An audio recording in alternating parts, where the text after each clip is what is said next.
आज हम विज्ञान भारती कक्षा 7 अभ्यास कार्य पुस्तिका में इकाई 18 स्थिर विद्युत के प्रश्नों को हल करेंगे।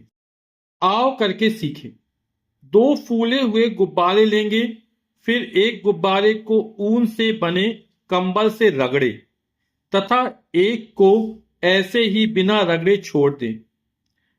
तो जो गुब्बारा बी है वो बिना रगड़ा छोड़ा गया है और गुब्बारे ए को ऊनी कंबल से रगड़ा गया है।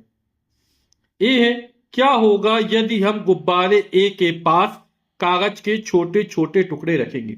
तो जब गुब्बारे को ऊनी कपड़े से रगड़ा जाता है तो घर्षण के कारण ऊनी कपड़े से इलेक्ट्रॉन जो होते हैं वो गुब्बारे की सतह पर स्थानांतरित हो जाते हैं।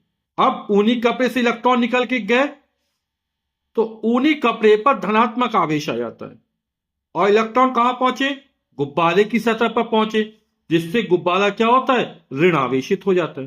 तो जब गुब्बारे ए के पास कागज के छोटे छोटे टुकड़े ले जाएंगे तो कागज के जो टुकड़े होते हैं उस पर कोई आवेश नहीं होता, लेकिन जब ये आवेशित गुब्बारा पहुंचता है तो प्रेरण के प्रभाव से गुब्बारे के पास वाली जो कागज की सतह होती है उस पर धनात्मक आवेश आ जाता है, जिस कारण से कागज के छोटे छोटे टुकड़े गुब्बारे ए से चिपक जाएंगे। ठीक है, यह आप प्रयोग करके देख सकते हैं। क्या होगा यदि हम गुब्बारे बी के पास कागज के छोटे छोटे टुकड़े रखेंगे? तो गुब्बारे पर तो कोई आवेश है नहीं, गुब्बारे बी पर उसको तो रगड़ा नहीं गया है, तो गुब्बारे बी के पास कागज के छोटे छोटे टुकड़े रखने पर कुछ भी नहीं होगा। ठीक, फिर है, यदि दोनों गुब्बारों ए और बी को आपस में रगड़कर एक साथ रखे तब क्या होगा? दोनों के मध्य प्रतिकर्षण होगा अथवा आकर्षण और क्यों होगा? तो जब दो गुब्बारों को आपस में रगड़ा जाएगा तो दोनों गुब्बारों की जो सतह होगी वो ऋणात्मक आवेश के कारण ऋण आवेशित हो जाएगी। ठीक, और जब समान आवेश हो तो वो क्या करता है? प्रतिकर्षण करता है। तो दोनों गुब्बारों को आपस में रगड़कर एक साथ रखने पर वे एक दूसरे को प्रतिकर्षित करेंगे, क्योंकि दोनों गुब्बारों को रगड़ने पर उन पर ऋणात्मक आवेश उत्पन्न हो गया। ठीक, फिर आओ करके सीखें। दो गुब्बारे ए तथा बी लें और उनमें हवा भर लें। हवा ए को गुब्बारे बी के पास ले जाने पर होने वाले सही परिणाम का चयन कीजिए। तो क्या होगा? गुब्बारे आकर्षित होंगे।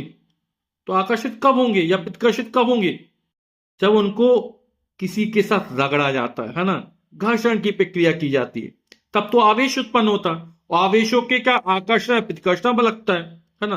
तो हमने गुब्बारों के बाद हवा भरी है तो गुब्बारे ना तो आकर्षित होंगे और ना प्रतिकर्षित होंगे।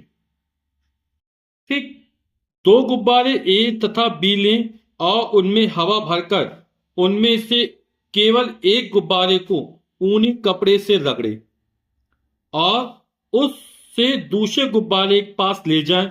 ऐसा करने पर क्या होगा? सही विकल्प चुनिए। तो इसको जब ऊनी कपड़े से रगड़ा जाएगा तो गुब्बारे की जो सतह होगी उस पर कैसा आवेश आ जाएगा? ऋणात्मक आवेश आ जाएगा। अब इस गुब्बारे पर कोई आवेश नहीं है। जब इस गुब्बारे को इसको पास लाएंगे तो प्रेरण के प्रभाव से इस गुब्बारे के जो पास वाली सतह होगी उस पर धनात्मक आवेश प्रेरित हो जाएगा। ये जो आवेश प्रेरित होता है ये सुचालक के समान नहीं होता जैसे धातुओं में होता है। ठीक है, इसमें क्या होता है? ध्रुवण होता है और ध्रुवण के कारण परमाणु के भीतर जो आवेश होते हैं वो थोड़ा सा स्थानांतरित हो जाते हैं। ठीक है, तो ये जो प्रेरण है वो सुचालकों के समान बिल्कुल नहीं है। ठीक है, यहां पे क्या होता है? ध्रुवण से होता है। तो ये ऋणात्मक आवेशित है, ये प्रेरण के प्रभाव से धनात्मक आवेशित हो गया। विपरीत आवेश से कौन सा बल लगेगा? आकर्षण बल लगेगा। तो यहां पर गुब्बारे क्या होंगे? आकर्षित होंगे। ये वाला विकल्प सही हो जाएगा। दो गुब्बारे ए तथा बी लें और उनमें हवा भरकर दोनों गुब्बारों को ऊनी कपड़े से रगड़कर पास पास लाएं। ऐसा करने पर क्या होगा? सही विकल्प चुनिए। अब दोनों गुब्बारों को ही रगड़ा जाता है। आप लोगों को पहले चर्चा कर चुका हूं, है ना, कि जब किसी गुब्बारे को ऊनी कपड़े से रगड़ते हैं तो जो गुब्बारा होता है ऊन से इलेक्ट्रॉन ग्रहण कर लेता है, जिससे गुब्बारे पर ऋणात्मक आवेश आ जाता है और ऊन पर धनात्मक आवेश आ जाता है। यानी गुब्बारे की जो सतह है वो ऋणावेशित हो गई। इसको भी रगड़ा गया तो ये भी ऋणावेशित हो गई। समान आवेश क्या करते हैं? एक दूसरे को प्रतिकर्षित करते हैं। यानी इस पर जो लगने वाला बल होगा वो प्रतिकर्षण बल होगा, यानी गुब्बारे प्रतिकर्षित होंगे। ये वाला विकल्प हमारा सही हो जाएगा। विद्युत के सुचालक व कुचालक। सुचालक मतलब जिसमें वैद्युत धारा का प्रवाहन आसानी से हो जाता है, सरलता से हो जाता है, उसे सुचालक कहते हैं। जितनी भी धातुएं होती है वो सब सुचालक है, और चांदी विद्युत का सबसे अच्छा सुचालक है।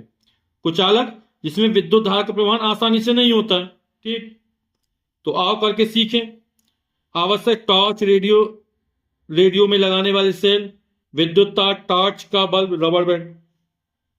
चित्र के अनुसार सेल के सिरों को विद्युत तार और बल्ब से जोड़ते हुए एक युक्ति बनाए। ये युक्ति बन गई।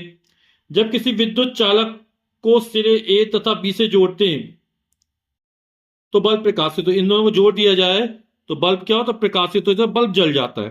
ठीक, और किसी विद्युत और कुचालक को सिरे ए तथा बी से जोड़ते हैं तो वह प्रकाशित नहीं होता। अभी चर्चा की थी कि धातु में विद्युत की बहुत अच्छी चालक होती है ना, तो बल्ब जल जाएगा, और कुचालक पदार्थ लगाएंगे तो बल्ब नहीं जलेगा। निम्नलिखित वस्तुओं को सिरे ए तथा बी से जोड़कर विद्युत चालक, सुचालक, कुचालक है ना, यहां पे क्या हो जाएगा, कुचालक या विद्युतोदी बोल सकते हैं ना, पहचान कर लिखिए।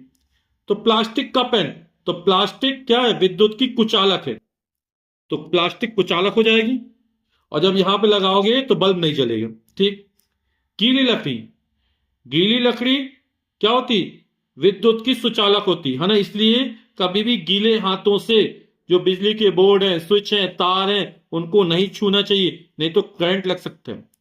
शुद्ध जल होता है वो विद्युत का कुचालक होता है, लेकिन अपन जो जल यूज करते हैं है ना, वो क्या होता है, उसमें लवण घुले रहते हैं, जिसके कारण वो विद्युत का सुचालक होता है।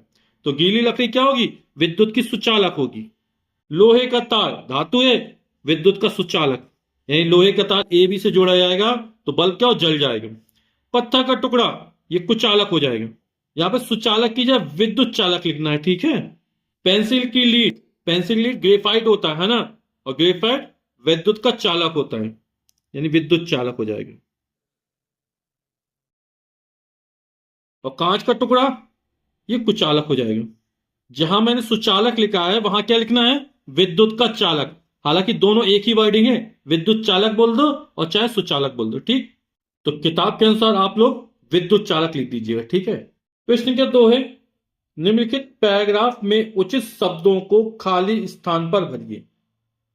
ये आवेशित, विपरीत, समान, स्थिर विद्युत प्रेरण, आवेश ये बनना। तो जब किसी चालक के पास कोई वस्तु लाई जाती है तो वस्तु कैसी होनी चाहिए, आवेशित वस्तु लाई जाती है ना, है तो वह चालक भी आवेशित हो जाता है। उसके पास के सिरों पर विपरीत आवेश तथा दूर के सिरों पर समान आवेश उत्पन्न होता है। यह दोनों प्रकार के आवेश चालक के सिरों पर तभी तक रहते हैं जब तक कि वस्तु, आवेशित वस्तु चालक के पास रहती है। इस प्रकार से चालक के आवेशित होने की क्रिया को वैद्युत प्रेरण कहते हैं, स्थिर विद्युत प्रेरण कहते हैं। ठीक है, तो ये स्थिर विद्युत प्रेरण की परिभाषा का पूरा लिखा हुआ है, तो इसको भर देते हैं, फिर एक बार पढ़ देते हैं। तो जब किसी चालक के पास कोई आवेशित वस्तु लाई जाती है तो वह चालक भी आवेशित हो जाता है। उसके पास के सिरे पर विपरीत आवेश तथा दूर के सिरे पर समान आवेश उत्पन्न होता है। यह दोनों प्रकार के आवेश चालक के सिरों पर तभी तक रहते हैं जब तक कि आवेशित वस्तु चालक के पास रहती है। इस प्रकार से चालक के आवेशित होने की क्रिया को स्थिर विद्युत प्रेरण कहते हैं। प्रश्न संख्या 3 है, नीचे दी गई सारणी में कुछ वस्तुएं इस प्रकार से दी गई हैं कि यदि पहले लिखी वस्तु से बाद में लिखी गई वस्तु को रगड़ेंगे तो पहले लिखी वस्तु पर धनावेश तथा बाद में लिखी वस्तु पर ऋण आवेश उत्पन्न होगा। जैसे कांच की छड़ को रेशम से रगड़ा जाएगा तो कांच की छड़ धनावेशित होगी, रेशम ऋणावेशित होगा। इस तरह ऊन को एबोनाइट से रगड़ा जाएगा तो ये जो ऊपर लिखे हैं वो सब धनावेशित हो रहे हैं। ठीक, और नीचे वाले कैसे हो रहे हैं, ऋण आवेशित हो रहे हैं जब इनको आपस में रगड़ा जाता है। ठीक, तो उपरोक्त सारणी की सहायता से निम्नलिखित सारणी को पूरा करिए। अब सूखे बाल में कंघी करने पर, तो सूखे बाल पर धनावेश आएगा और कंघी पर ऋणावेश आएगा। तो धनावेश में सूखे बाल लिख देंगे और कंघी पर ऋणावेश में लिख देंगे। रेशम के कपड़े को कांच की छड़ से रगड़ने पर, तो कांच की छड़ पर कैसा धनावेश आएगा, रेशम पर ऋणावेश आएगा। तो धनावेश के नीचे कांच की छड़ और ऋणावेश के नीचे आ जाएगा रेशम। एबोनाइट को ऊन से रगड़ने पर, तो ऊन पर धनावेश आता है और एबोनाइट पर ऋणावेश आएगा। प्रश्न के 5 सही विकल्प चुनिए। आवेश कितने प्रकार के होते हैं? तो आवेश 2 प्रकार के होते हैं, धनावेश और ऋणावेश। तड़ित चालक बनाया जाता है, तो तड़ित चालक जो बनाया जाता है वो तांबे का बनाया जाता है। किसका बनाया जाता है? तांबे का। विद्युत धारा का मात्रक होता है, और विद्युत धारा का मात्रक क्या होता है? एम्पियर होता है। आवेश का मात्रक कूलाम होता है, विद्युत धारा का मात्रक एम्पियर होता है। विभव का मात्रक वोल्ट होता है और कार्य का मात्रक जूल होता है। तो विद्युत धारा का मात्रक क्या होगा? एम्पियर होगा। समान प्रकार के आवेशों में होता है, तो समान प्रकार के आवेशों में प्रतिकर्षण बल होता है। धन धन आवेश एक दूसरे को प्रतिकर्षित करते हैं, ऋण ऋण आवेश एक दूसरे को प्रतिकर्षित करते हैं। यानी समान आवेशों में जो लगने वाला बल होता है वो प्रतिकर्षण बल होता है। वीडियो देखने के लिए आप सभी का बहुत बहुत धन्यवाद। Thank you so much.